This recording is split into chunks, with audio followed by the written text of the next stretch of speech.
Une route maritime sous tension, un baril qui ne redescend pas, des trêves qui tiennent à un fil, et au milieu de tout cela, une économie française qui commence à encaisser le choc.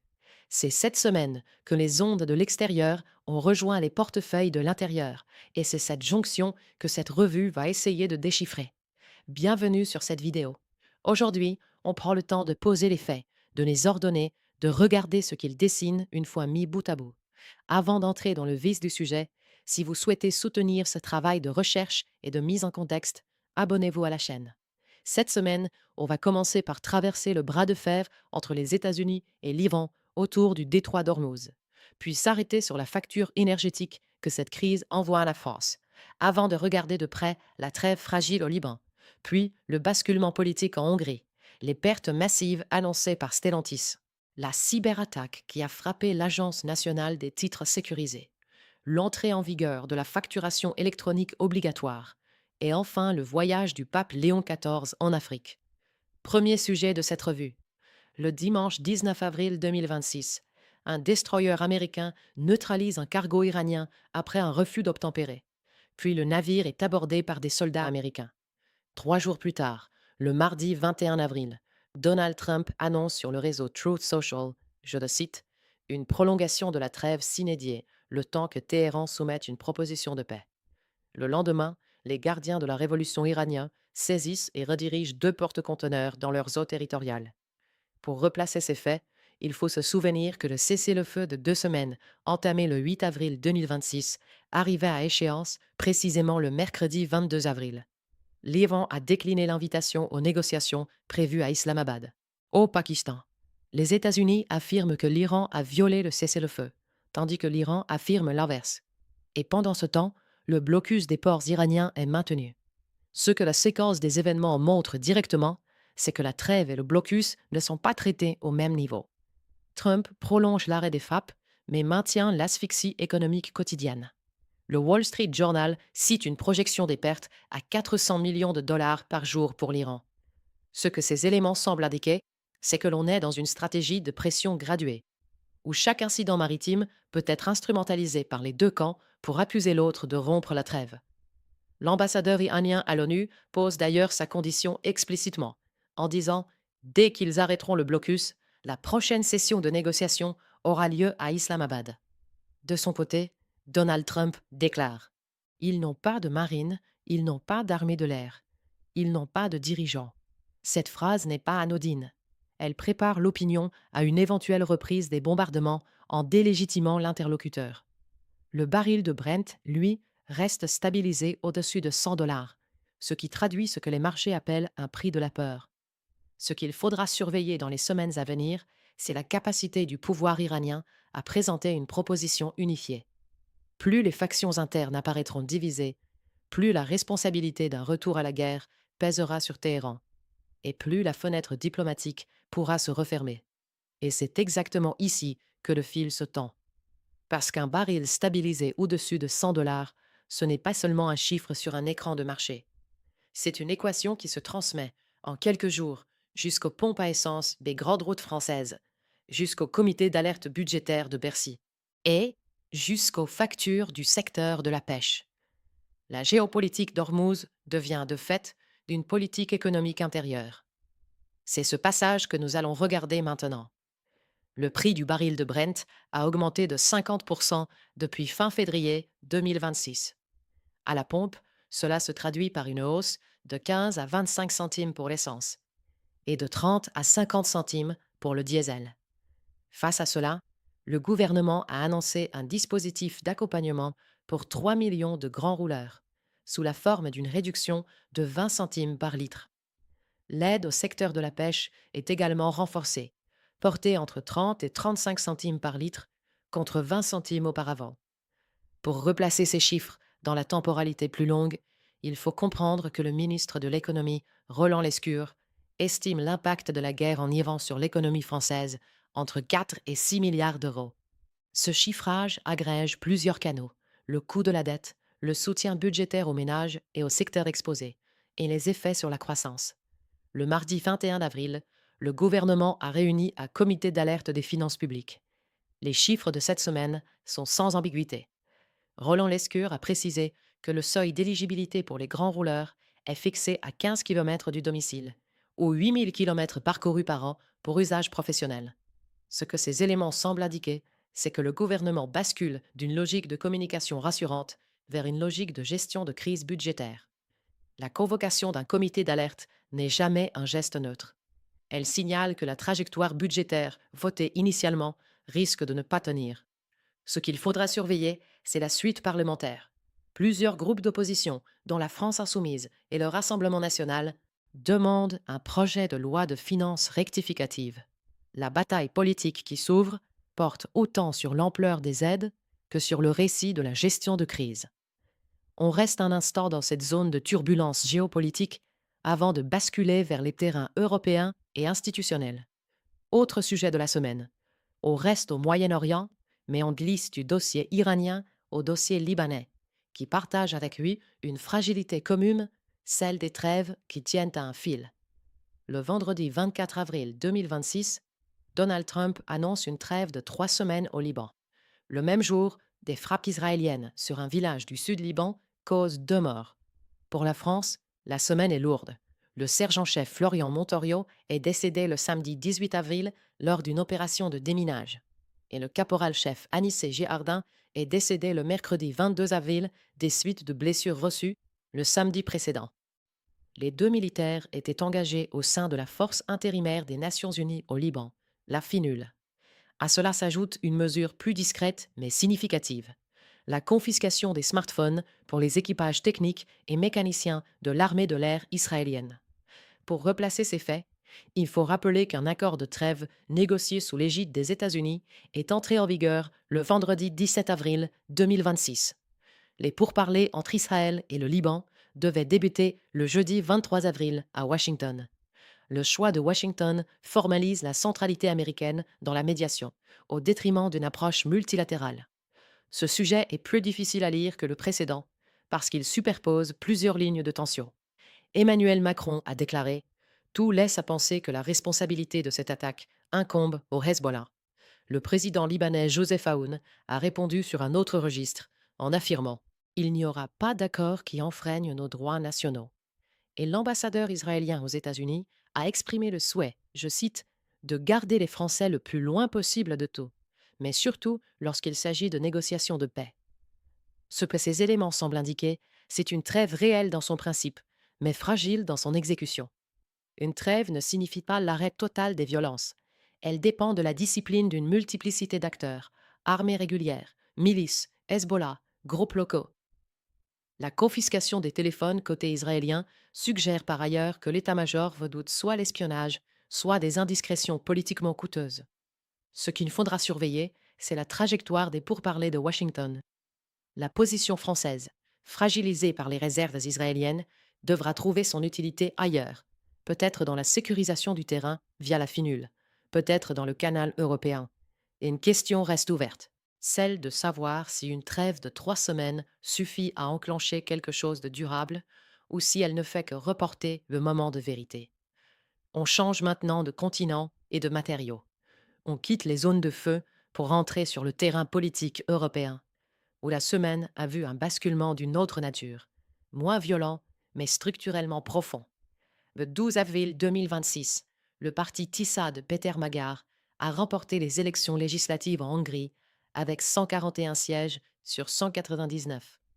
En voix, le parti TISA a recueilli 3 400 000 suffrages contre 2 400 000 pour le Fidesz de Viktor Orban. Une participation record a été enregistrée lors de ce scrutin. Péter Magyar dispose donc d'une majorité constitutionnelle des 2 tiers.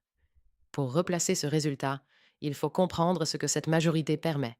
Avec 141 sièges, Péter Magyar peut modifier la Constitution, réformer la justice, les médias, les règles électorales, sans avoir besoin de coalition. C'est exactement le levier que Viktor Orban avait utilisé pendant ses années au pouvoir, mais en sens inverse. Péter Magyar n'est pas un opposant classique. Il est l'ancien époux de Judith Varga, ancienne ministre de la Justice, ce qui fait de lui un transfuge du système plutôt qu'un extérieur. Ce que les faits ici semblent indiquer, c'est un basculement systémique, pas une simple alternance. Peter Magyar a annoncé l'adhésion de la Hongrie au parquet européen, ce qui constitue un signal direct envoyé à Bruxelles. Ce geste pourrait débloquer des fonds européens gelés et reconfigurer en profondeur la relation entre Budapest et l'Union. Ce qu'il faudra surveiller, c'est la mise en œuvre concrète de cette ouverture européenne, et notamment le sort des contrôles anticorruption. L'annonce par le président ukrainien de la fin prochaine des réparations de l'oléoduc permettant la reprise des livraisons de pétrole russe à la Hongrie via l'Ukraine. Ce détail technique cache une recomposition stratégique. Kiev cherche à se garantir un allié moins hostile au sein de l'Union européenne et de l'OTAN. On change maintenant de registre. On quitte les recompositions politiques pour entrer dans le bloc institutionnel français, où trois signaux courts mais lourds se succèdent. Un industriel, un numérique, un fiscal. Quatrième point de cette revue. Le groupe Stellantis a annoncé l'arrêt de l'assemblage de véhicules sur le site de Poissy, en Île-de-France, au profit de la fabrication de pièces détachées et de l'impression 3D. La perte nette atteint 22 milliards 300 millions d'euros en 2025, incluant 25 milliards 400 millions de charges exceptionnelles.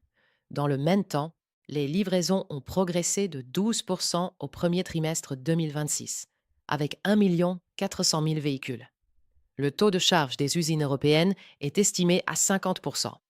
Ce que ces éléments semblent indiquer, c'est moins un effondrement opérationnel qu'une opération comptable de grande ampleur, ce que les analystes financiers appellent un big bath, où l'on concentre les mauvaises nouvelles sur un exercice pour repartir sur des bases assainies.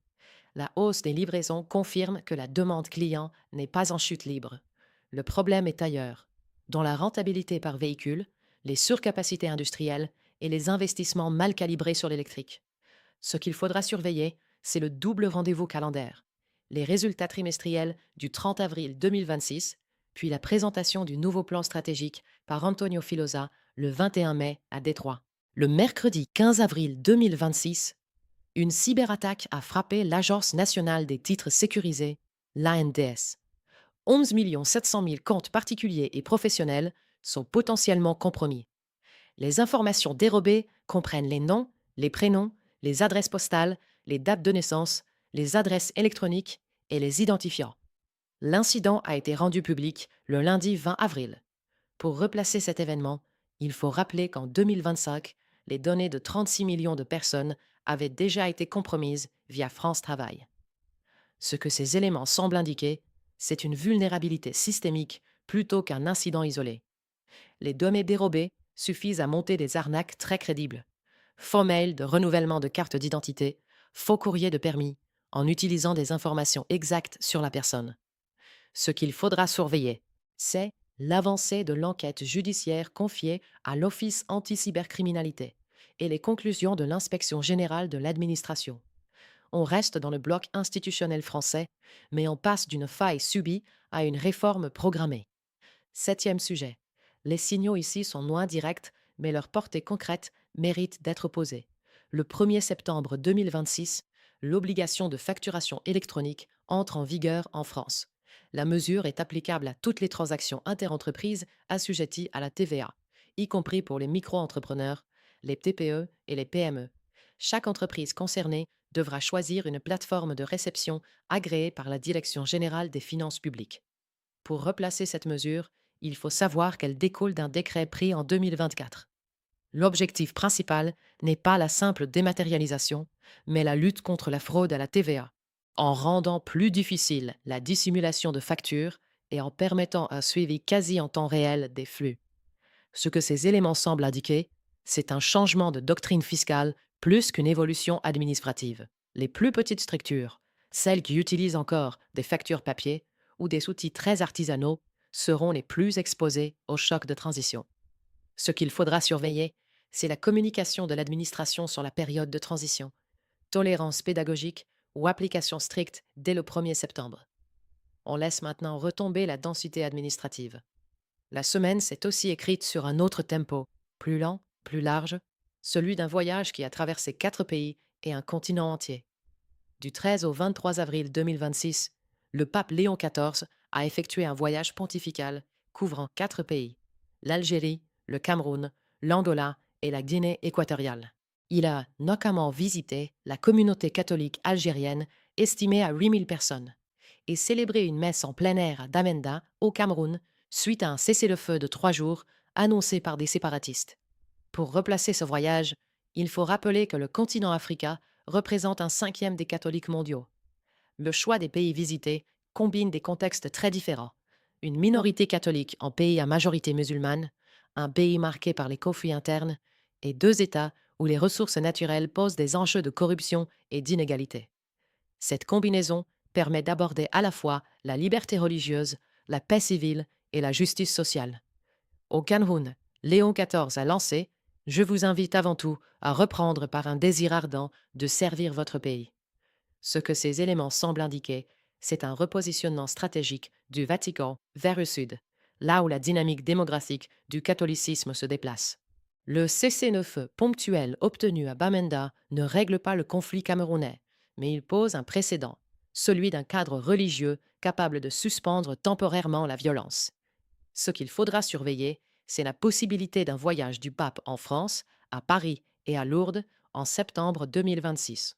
Ce déplacement permettrait de remettre en perspective la relation entre l'Église catholique et un État très marqué par la laïcité, dans un contexte de crispation identitaire croissante. Voici donc ce que cette semaine laisse derrière elle. 3 motifs traversent les sujets de la semaine, mais ils n'ont pas le même poids. Le premier est secondaire, celui de la solidité des systèmes, visible dans la cyberattaque contre l'ANTS, dans les pertes massives de Stellantis, dans le basculement politique hongrois. Le deuxième est plus marqué, celui des trêves qui tiennent par la pression plus que par l'accord, visible à Hormuz comme au Liban. Mais le motif dominant cette semaine, celui qui structure tous les autres, c'est la transmission directe d'un choc extérieur vers l'intérieur français. Un baril à 100 $, des centimes ajoutés à la pompe, des milliards ajoutés à la facture publique. Un comité d'alerte convoqué à Bercy. Une bataille parlementaire qui s'ouvre sur une loi rectificative. C'est précisément ce type de transmission, silencieuse et progressive, qui demande à être suivie dans la durée pour être correctement lue. C'est pour cela que ce format existe. Suivre cette transmission semaine après semaine, c'est ce qui permet de distinguer le bruit du signal, de voir où une tension lointaine devient une décision budgétaire, où une décision budgétaire devient un choix politique, où un choix politique reconfigure le rapport entre le citoyen et l'État. Reste alors une question. Combien de temps une économie française déjà sous tension peut-elle absorber un baril stabilisé au-dessus de 100 $ avant que la transmission ne cesse d'être un coût et ne devienne une rupture?